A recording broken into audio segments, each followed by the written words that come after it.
In this video, we will be looking at reflection of waves.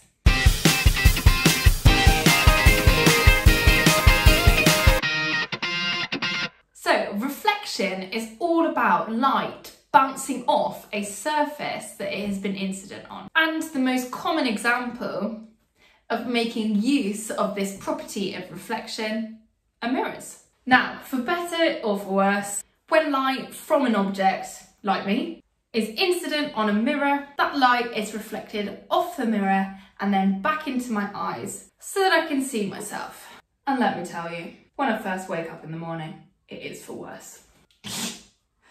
So, light that is reflected off surfaces follows the following law. The angle of incidence of your light is equal to the angle of reflection of your light. Let's represent my plane mirror by the following lines. This is my surface.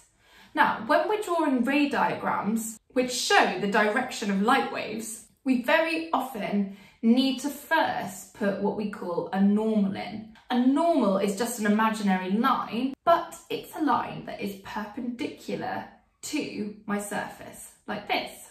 Now, if I take a wave of light heading in this direction towards the normal and it's reflected off my mirror, then the angle between my incident ray and the normal should be equal to the angle between my reflected ray and the normal. That means if my light hits my normal at a larger angle, then the angle of reflection will also be larger. And you get different types of reflection. A mirror shows something called specular reflection. Because the mirror surface is smooth, then all the normals on my mirror are parallel to each other, and all the light is therefore reflected in one single direction. However, on a rough surface, you get something called diffuse reflection. Now the normals are all at different angles, and my angle of incidence still equals my angle of reflection for each individual ray of light.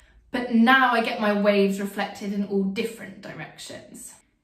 An example of a rough surface would be a piece of paper. We often think about reflected rays as echoes, and we might need to use the idea of reflection to do some calculations. I think it's best to see this in an example.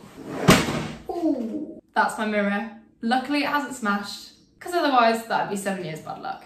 Okay, so a child bangs a tambourine at a distance from a wall and records the time between the bang and then hearing the echo of the bang.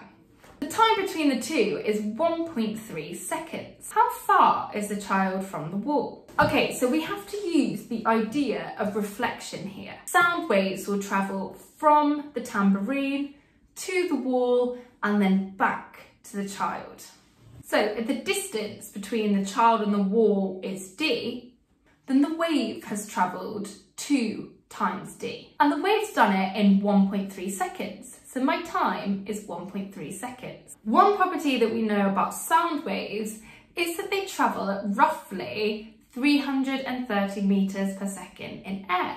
So that's the speed of my wave.